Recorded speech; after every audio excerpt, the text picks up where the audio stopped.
राजस्थान में बड़ा प्रशासनिक फेरबदल देखने को मिला है। स्वायत्त शासन विभाग ने 13 नगर निकायों के अधिकारियों के तबादले किए हैं। प्रशासनिक कारणों से ये तबादला आदेश जारी हुए हैं।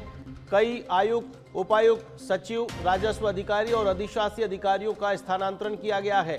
देवीलाल बोचलिया नगर निगम पाली के आयुक्त बन गए हैं, तो वहीं मनोहर लाल जाट को नगर निगम जयपुर लगाया गया है उपायुक्त के पद पर। प्रभात कुमार शर्मा को नगर निगम अजमेर का सचिव नियुक्त किया गया है। अधिकारियों को तत्काल प्रभाव से कार्यभार ग्रहण करने के निर्देश दिए गए हैं।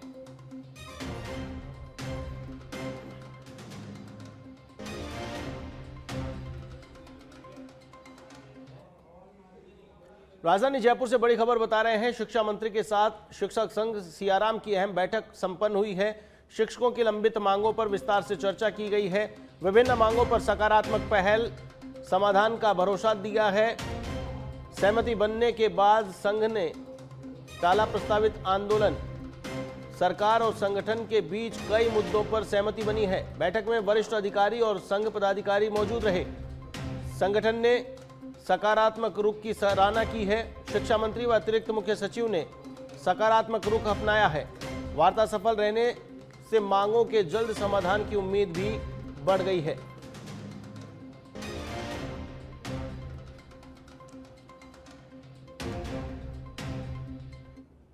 राजस्थान के जनजातीय इलाकों से एक सकारात्मक तस्वीर सामने आई है। जहां कभी स्कूलों तक पहुंच सबसे बड़ी चुनौती थी, वहां अब रिकॉर्ड नामांकन, ड्रॉप आउट बच्चों की वापसी और आधुनिक शिक्षण सुविधाएं नई उम्मीद जगा रही है। मुख्यमंत्री भजनलाल शर्मा के नेतृत्व में राज्य सरकार शिक्षा के जरिए जनजातीय समाज को सशक्त बनाने की मुहिम तेजी से आगे बढ़ा रही है। देखिए हमारी खास रिपोर्ट।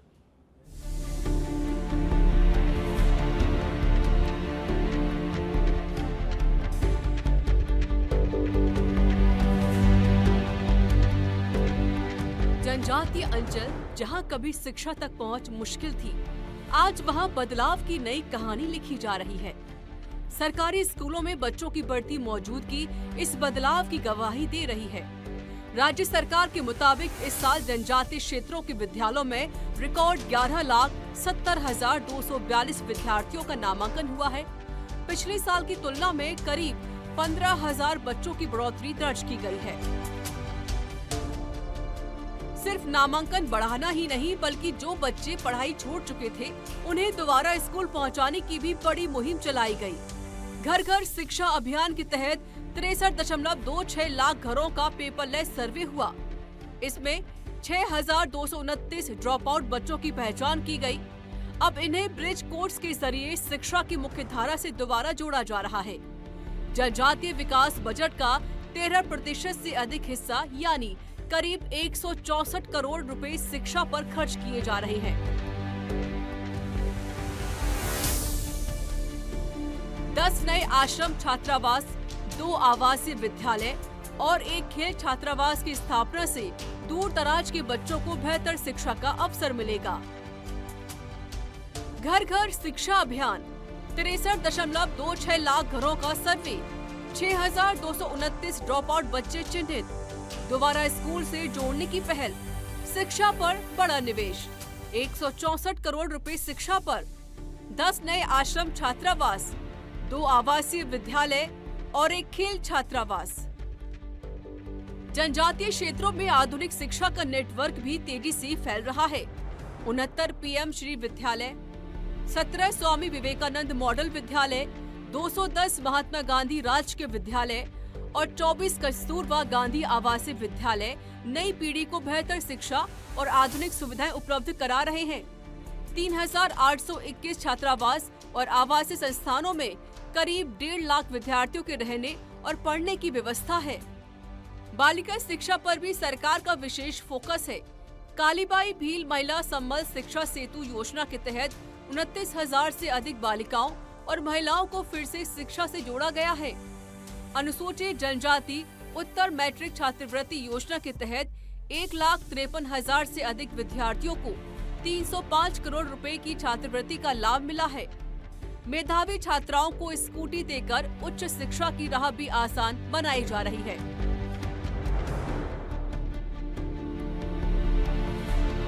शिक्षा किसी भी समाज की सबसे बड़ी ताकत होती है। आज वही ताकत राजस्थान के जनजातीय अंचलों में बदलाव की नई इबारत लिख रही है। बढ़ता नामांकन, स्कूल लौटते बच्चे, आधुनिक स्कूल और छात्रावास, ये संकेत है आने वाली पीढ़ी के लिए अवसरों के नए द्वार खुल रहे हैं। सरकार के दावों की असली सफलता आने वाले वर्षों में इन बच्चों की उपलब्धियों से तय होगी। सच पे धड़क के लिए लाल सिंह फौजदार की रिपोर्ट।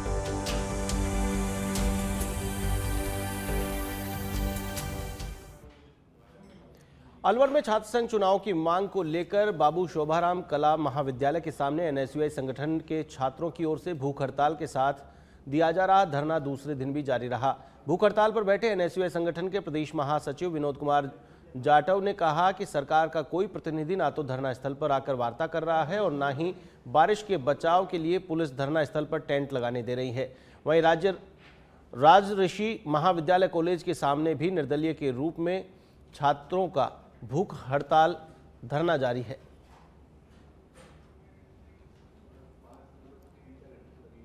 बांसवाड़ा से बड़ी खबर आपको बता रहे हैं। मानगढ़ धाम को राष्ट्रीय शहीद स्मारक बनाने को लेकर प्रदर्शन किया जा रहा है। केंद्र सरकार फिलहाल घोषित नहीं कर रही है राष्ट्रीय शहीद स्मारक। पूर्व कैबिनेट मंत्री महेंद्रजीत सिंह मालवीय ने नाराजगी जताई है। राष्ट्रीय शहीद स्मारक घोषित नहीं करने पर नाराजगी जताई गई है। मालवीय के नेतृत्व में मानगढ़ पर होगा विशाल विरोध प्रदर्शन। मानगढ़ को राष्ट्रीय शहीद स्मारक बनाने की मांग तेज हो गई है। मालवीय बोले, गोविंद गुरु और 1500 शहीद आदिवासियों को ठेस पहुंचाई है। जयपुर से खबर बता रहे हैं, नेता प्रतिपक्ष टीकाराम जूली ने जनसुनवाई की है। प्रतिनिधि मंडलों और आमजन से मुलाकात की है। जन समस्याओं के लिए अधिकारियों को अवगत करवाया गया है।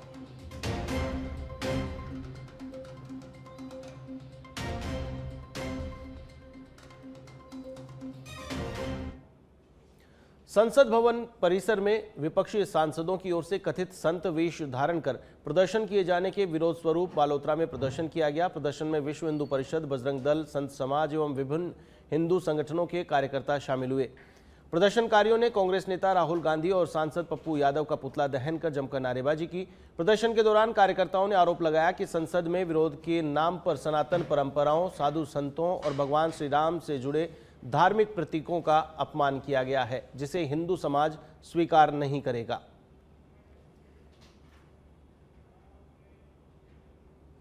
खाजूवाला में विधायक डॉक्टर विश्वनाथ मेघवाल की जनसुनवाई में बड़ी संख्या में क्षेत्रवासी अपनी समस्याएं लेकर पहुंचे। जनसुनवाई के दौरान कुल 192 परिवाद प्राप्त हुए, जिनमें सबसे अधिक मामले बिजली, पेयजल, सिंचाई, पानी और आवासीय पट्टों से जुड़े रहे। विधायक ने अधिकारियों को आमजन की समस्याओं पर तत्काल कार्रवाई करने के निर्देश दिए हैं। कई मामलों पर मौके पर ही समाधान निकाला गया। इस दौरान तहसीलदार हरीश टाक, डीएफओ दिलीप सिंह राठौड़, बीडीओ गोपाराम सहित विभिन्न विभागों के अधिकारी मौजूद रहे। विधायक डॉक्टर मेघवाल ने कहा कि जनसुनवाई का सिलसिला लगातार जारी रहेगा और जनता की हर समस्या के समाधान का प्रयास किया जाएगा।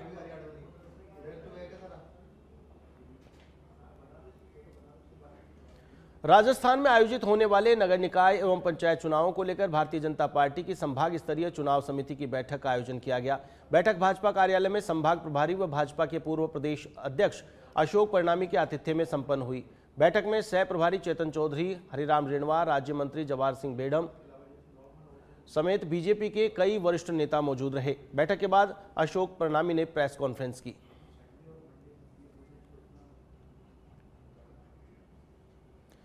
खबर राजधानी जयपुर से है।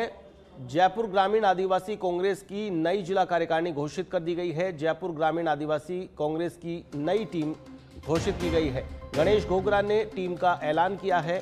जयपुर ग्रामीण में आदिवासी कांग्रेस का संगठन विस्तार किया गया है। जयपुर ग्रामीण आदिवासी कांग्रेस को नया संगठनात्मक ढांचा मिल गया है।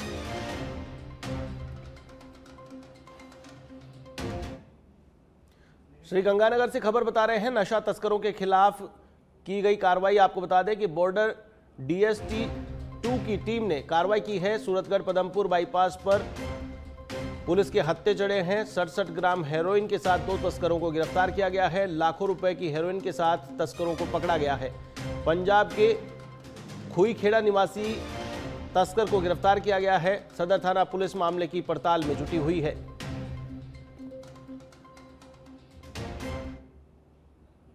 श्रीगंगानगर के रावला मंडी से बड़ी खबर बता रहे हैं। कार और बाइक की टक्कर में बाइक सवार 2 लोग घायल हुए हैं। घायलों को रावला सीएससी में भर्ती कराया गया। एक घायल को हायर सेंटर रेफर किया गया है।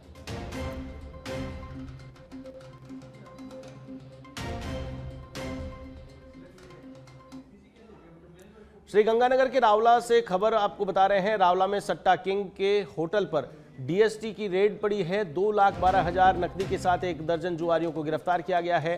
रावला गढ़साना रोड स्थित होटल में देर रात छापामार कार्रवाई की गई। मौके से ताश की पत्तियां व अन्य सामान भी बरामद किया गया है।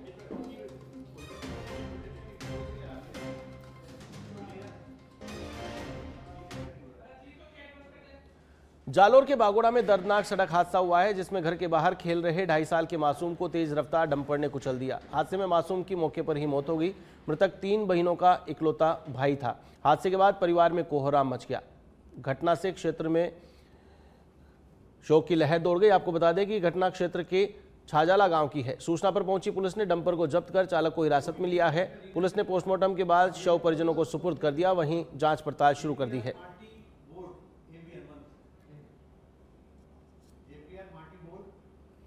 राजाखेड़ा से खबर बता रहे हैं। 4 दिन के अंतराल के बाद हुई झमाझम बारिश। आपको बता दें कि बारिश के बाद उमस से राहत मिली है, तो वहीं तापमान में करीब 5 से 6 डिग्री की गिरावट दर्ज की गई है।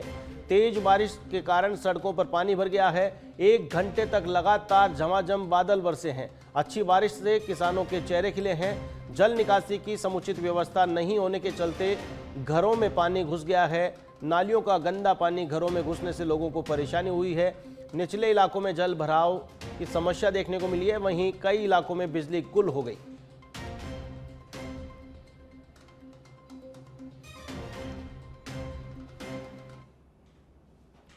कोटा के डारदेवी रेलवे स्टेशन के पास चलती अवध एक्सप्रेस से गिरने से एक यात्री की दर्दनाक मौत हो गई है। मृतक की पहचान उत्तर प्रदेश के अंबेडकर नगर निवासी सुजीत कुमार के रूप में हुई है। प्रारंभिक जानकारी के अनुसार वह रतलाम से लखनऊ के लिए अवध एक्सप्रेस में सफर कर रहे थे। ट्रेन में अधिक भीड़ होने के कारण उनका संतुलन बिगड़ गया और वह चलती ट्रेन से नीचे गिर गए। सूचना पर जीआरपी थाना पुलिस मौके पर पहुंची और शव को मोर्चरी में रखवाया। परिजनों को सूचना देकर बुलवाया गया है, जिसके बाद पोस्टमार्टम कराकर शव सुपुर्द किया जाएगा। फिलहाल जांच की जा रही है।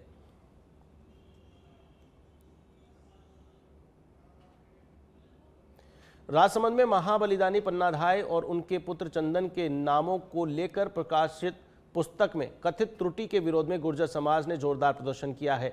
बड़ी संख्या में समाज के लोग जिला कलेक्ट्रेट पहुंचे और राष्ट्रपति के नाम जिला कलेक्टर को ज्ञापन सौंपा है। ज्ञापन में गुर्जर समाज ने पुस्तक के तत्काल संशोधन करने की मांग की है। समाज ने चेतावनी दी है कि यदि जल्द सुधार नहीं हुआ तो प्रदेश भर में उग्र आंदोलन किया जाएगा।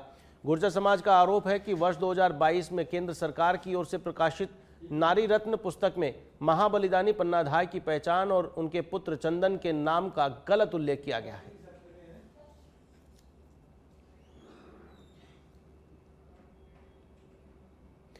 राजसमंद जिले के भीम थाना क्षेत्र स्थित भोपाल सागर तालाब के पास बाइक के साथ युवक का शव मिलने से मामले में करीब 24 घंटे से जारी ग्रामीणों का धरना समाप्त हो गया है। विधायक हरि सिंह रावत की समझाइश और प्रशासन की ओर से निष्पक्ष जांच तथा मेडिकल बोर्ड से पोस्टमार्टम कराने के आश्वासन के बाद परिजनों ने धरना समाप्त कर दिया। मृतक गोविंदा की मौत को लेकर परिजन और ग्रामीण हत्या की आशंका जता रहे थे। इस दौरान अतिरिक्त पुलिस अधीक्षक महेंद्र पारिक समेत अन्य पुलिस आला अधिकारी मौजूद रहे। अब पुलिस मामले की निष्पक्ष जांच पड़ताल में जुट गई है। बांसवाड़ा में लगातार हो रहे सड़क हादसों को देखते हुए मुख्य न्यायिक मजिस्ट्रेट अंकित दवे और जिला विधिक सेवा प्राधिकरण के सचिव पीयूष चौधरी की मौजूदगी में स्लीपर बसों का विशेष निरीक्षण किया गया। परिवहन विभाग के डीटीओ पंकज शर्मा ने जांच के दौरान 5 स्लीपर बसों में इमरजेंसी एग्जिट, सिटिंग क्षमता और अन्य सुरक्षा मानकों में खामियां पाई। इसके बाद सभी 5 बसों को जब्त कर आरटीओ कार्यालय में खड़ा करवाया गया।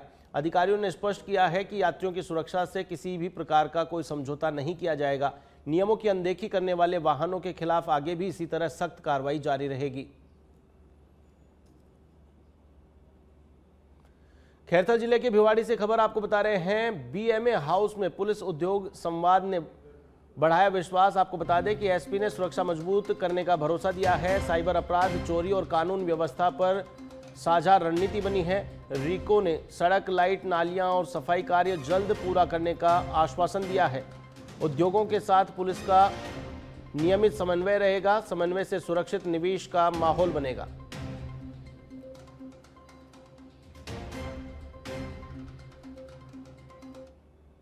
बुलेटिन में खबरों का सिलसिला लगातार जारी रहेगा। वक्त तो चला एक छोटे से ब्रेक का।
ब्रेक के बाद एक बार फिर से आपका स्वागत है। जोधपुर के सूरसागर थाना परिसर के बाहर बड़ी संख्या में गोरक्षक एकत्रित होकर धरने पर बैठ गए और जमकर विरोध प्रदर्शन किया। प्रदर्शनकारियों का आरोप था कि 2 दिन पहले सामने आए कथित गौ हत्या मामले में अब तक पुलिस की ओर से कोई ठोस कार्रवाई नहीं की गई है। गौरक्षकों ने यह भी आरोप लगाया है कि शिकायत दर्ज कराने पहुंचे लोगों के साथ सूरसागर थाने में अभद्र व्यवहार किया गया, जिससे लोगों में भारी नाराजगी है। इसी के विरोध में थाने के बाहर धरना देकर पुलिस प्रशासन के खिलाफ प्रदर्शन किया गया। बांसवाड़ा के आनंदपुरी से खबर आपको बता रहे हैं। बरकोटा घाटी बस पथराव कांड का खुलासा हुआ है। मामले में 3 आरोपियों को गिरफ्तार किया गया है। चलती बस को रोककर यात्रियों को धमकाने का ये मामला है। तो वहीं धमकी देने वाले आरोपी को दबोचे फरार आरोपी नदी में कूद गए। तो वहीं पुलिस ने पानी में उतरकर पकड़ा है। 3 अगस्त की रात बस पर पथराव कर उत्पात मचाया गया था। शराब पार्टी के लिए राहगीरों और वाहन चालकों से पैसे ऐंठने का यह काम करते थे।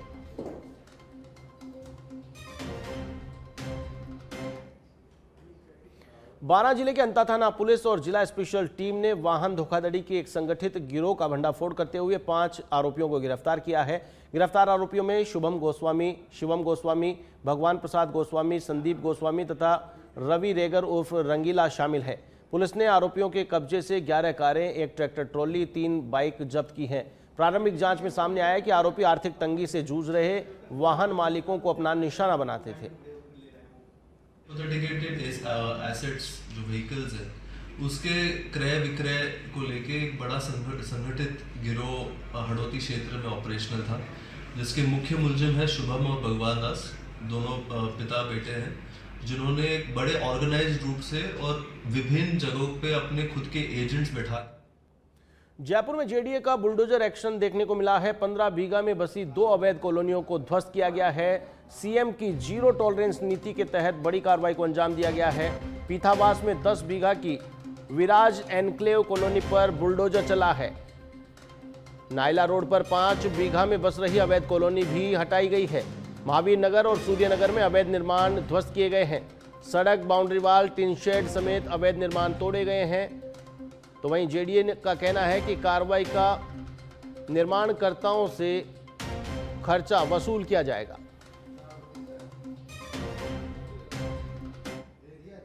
जैसलमेर से बड़ी खबर बता रहे हैं। स्वर्ण नगरी में अज्ञात युवक का शव मिलने से हड़कंप मचा है। नगर परिषद पार्किंग की 4 दीवारी के पास शव मिला है। सूचना मिलते ही मौके पर पहुंची शहर कोतवाली पुलिस ने शव के पास कोई पहचान का दस्तावेज नहीं मिल पाया है। पुलिस ने मोर्चरी में शव को रखवा कर शिनाख्त की कार्रवाई शुरू कर दी है।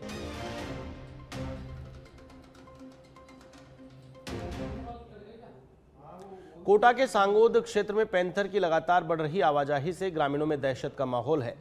2 अगस्त को ठीमली गांव के बाद अब सोनकिया गांव में पैंथर का मूवमेंट देखा गया है, जहां उसने आबादी क्षेत्र के नजदीक आकर एक गाय को अपना शिकार बना लिया, जिससे ग्रामीणों की चिंता बढ़ गई है। लोग शाम ढलते ही घरों में कैद होने को मजबूर हैं। इस गंभीर मामले की उप प्रधान ओम नागर अड़ूसा ने ऊर्जा मंत्री हीरालाल नागर से शिकायत भी की है। आपको बता दें कि इससे पहले 2 अगस्त को भी पैंथर ने इसी इलाके में एक बछड़े का शिकार किया था। जालौर जिले के भीनमाल में जीके गोवाणी राजकीय स्नातकोत्तर महाविद्यालय की खेल मैदान की भूमि को उप जिला चिकित्सालय के लिए आवंटित किए जाने के विरोध में छात्र शक्ति ने मोर्चा खोल दिया है। बड़ी संख्या में छात्र छात्राओं ने उप जिला कलेक्टर को ज्ञापन सौंपकर भूमि आवंटन तत्काल निरस्त करने की मांग की है। विद्यार्थियों का कहना है कि वर्ष 1966 में महाविद्यालय इस भूमि का उपयोग कर रहा है और यहाँ 1700 से अधिक विद्यार्थी अध्ययनरत हैं। छात्रों ने आशंका जताई है कि इससे खेल गतिविधियां, महाविद्यालय का विकास और शैक्षणिक व्यवस्था प्रभावित होगी। मांग नहीं माने जाने पर छात्रों ने व्यापक आंदोलन की चेतावनी दी है। जो अस्पताल, राजकीय अस्पताल के मामले में आवंटित कर दी गई है और आज उसका लगभग पिछले 2-4 दिनों से उसका बजट भी घोषित कर दिया है। हम लगातार राजस्थान सरकार, उपखंड अधिकारी एवं जो जिला कलेक्टर है भीनमाल के, उनको लगातार ज्ञापन दिए जा रहे हैं, हमारा लगातार प्रदर्शन किया जा रहा है, लेकिन ना तो हमें कोई सरकार आश्वासन दे रही है, ना ही इस मुद्दे पर कोई सटीक प्रयास किया जा रहा है कि इस जो भूमि को रद्द किया जाए, क्योंकि शिक्षा के मंदिर। करौली के हिंडोन सिटी में मंडावरा रोड पर जल भराव की समस्या अब लोगों के लिए बड़ी मुसीबत बन गई है। हालात ऐसे हैं कि मंगलवार को एक महिला की अंतिम यात्रा भी घुटनों तक भरे पानी में होकर निकालनी पड़ी, जिसने प्रशासनिक व्यवस्थाओं पर गंभीर सवाल खड़े तो कर ही दिए हैं। वहीं सीवरेज फेल होने और नालियों के अवरुद्ध होने के चलते हजारों लोगों का जनजीवन प्रभावित हो गया है। वहीं राहगीर और दोपहिया वाहन चालकों को आने जाने में बड़ी परेशानी हो रही है। कई वाहन चालक चोटिल हो रहे हैं। इसके अलावा सड़क किनारे दुकानदारों का कारोबार प्रभावित हो रहा है। आपको बता दें कि 3 से 4 वर्षों से बनी इस समस्या को लेकर पहले प्रदर्शन और जाम लगाए जा चुके हैं, तो वहीं भाजपा नेता विष्णु प्रजापति भी जल भराव के मामले को लेकर 5 दिन से भूख हड़ताल पर बैठे हैं।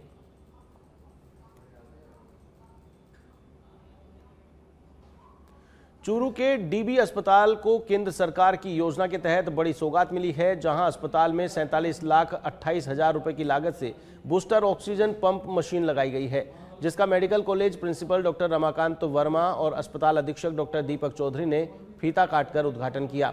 खास बात यह है कि पूरे राजस्थान में यह मशीन सबसे पहले चूरू के डीबी अस्पताल को हैंडओवर की गई है। इस अत्याधुनिक पंप की मदद से अब अस्पताल परिसर में ही बी और डी टाइप के ऑक्सीजन सिलेंडर रिफिल हो सकेंगे। तो वहीं एक साथ 8 सिलेंडर भरने की सुविधा मिलने से समय और खर्च दोनों की बचत होगी। तो वहीं पहले सिलेंडरों को बाहर रिफिल कराने पर हर महीने 15 से 20 हज़ार रुपये खर्च होते थे, जबकि अब यह प्रक्रिया अस्पताल में ही अधिक तेज और सुविधाजनक तरीके से पूरी होगी। कोटा के संभागीय आयुक्त अनिल कुमार अग्रवाल ने एमबीएस अस्पताल का दौरा किया। इस दौरान संयुक्त निदेशक चिकित्सा विभाग डॉक्टर जगदीश सोनी और अस्पताल का स्टाफ उनके साथ मौजूद रहा। संभागीय आयुक्त अनिल कुमार अग्रवाल ने विशेष रूप से डेंटल डिपार्टमेंट पर फोकस किया और निर्देश दिया। OPD x ray machine dental department के पास ही होनी चाहिए ताकि बुजुर्गों को, गंभीर रोगियों को परेशानी ना हो। इसके अलावा अस्पताल में ग्राउंड फ्लोर पर पड़े कबाड़ पर भी उन्होंने नाराजगी जताई और ग्राउंड फ्लोर को व्यवस्थित करने के निर्देश दिए। बालोतरा जिले के पचपदरा क्षेत्र में बोरावास स्थित वरिष्ठ उपाध्याय संस्कृत विद्यालय में शिक्षकों की कमी को लेकर ग्रामीणों ने ज्ञापन दिया है। ग्रामीणों ने जिला कलेक्टर व स्थानीय विधायक डॉक्टर अरुण चौधरी को ज्ञापन सौंपकर डेपुटेशन आदेश निरस्त करने तथा रिक्त पदों पर शीघ्र नियुक्ति की मांग की है। ग्रामीणों ने बताया कि विद्यालय में पहले से ही शिक्षकों की भारी कमी है। वर्तमान में 6 शिक्षक कार्यरत हैं, जिनमें से 3 शिक्षकों का डेपुटेशन कर दिया है। इससे विद्यार्थियों की पढ़ाई प्रभावित होगी और उनके भविष्य पर प्रतिकूल असर पड़ेगा। ग्रामीणों ने चेतावनी दी है कि यदि उनकी मांगों पर शीघ्र कार्रवाई नहीं हुई तो विद्यालय के तालेबंदी कर आंदोलन किया जाएगा। ग्रामीण एकत्रित होकर आए हैं कि हमारे राजकीय वरिष्ठ संस्कृत शिक्षा स्कूल है, उनके अंदर टीचरों की कमी होने की वजह से आज हम कलेक्टर महोदय जी को ज्ञापन देने आए हैं। तिलवाड़ा बोरावास में संस्कृत स्कूल है, उसमें स्टाफ है जो 2-3 स्टाफ है जो वो डेपुटेशन पे इन्होंने दूसरी जगह स्कूल में। कोटपुतली जिले के बानसूर में तालुका विधिक सेवा समिति के तत्वावधान में आरसीआई स्कूल में विधिक जागरूकता कार्यक्रम का आयोजन किया गया। कार्यक्रम में न्यायिक मजिस्ट्रेट वर्षा देवी, अधिवक्ता शंकरलाल सैनी और पीएलवी प्रियंका शर्मा ने विद्यार्थियों को विभिन्न विधिक योजनाओं व उनके अधिकारों की जानकारी दी। कार्यक्रम के दौरान बच्चों और उनके संरक्षण के लिए बाल मैत्रीपूर्ण कानूनी सेवाएं योजना 2015, नालसा एसिड पीड़ितों के लिए कानूनी सेवा 2016 तथा नालसा बच्चों के लिए मैत्रीपूर्ण सेवाएं योजना 2024 के बारे में भी विस्तार से जानकारी दी गई।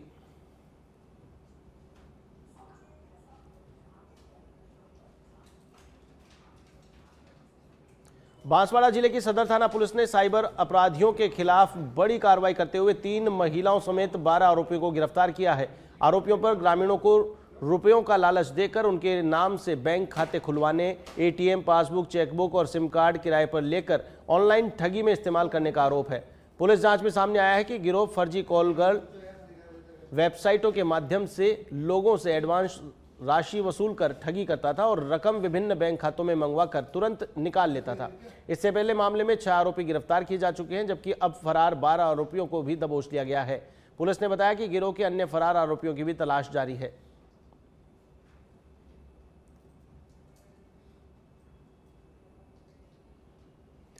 भरतपुर जिले के बयाना क्षेत्र के गांव दर बराहना में वीर सपूत और भारतीय सेना की 16वीं राजपुताना रेजिमेंट में तैनात हवलदार दयाराम गुर्जर का पूरे सैन्य सम्मान के साथ अंतिम संस्कार किया गया। सेना के जवानों ने गार्ड ऑफ ऑनर देकर अपने साथी को अंतिम सलामी दी, जबकि हजारों लोगों ने नम आंखों से उन्हें अंतिम विदाई दी। जानकारी के अनुसार पेट्रोलिंग ड्यूटी के दौरान सैनिकों को लेकर जा रही ट्रेन में हार्ट अटैक आने से उनका निधन हो गया था। बयाना विधायक डॉक्टर रितु बनावत सहित सेना के अधिकारी, जनप्रतिनिधि और बड़ी संख्या में ग्रामीणों ने श्रद्धांजलि अर्पित कर वीर जवान के राष्ट्र सेवा के योगदान को नमन किया।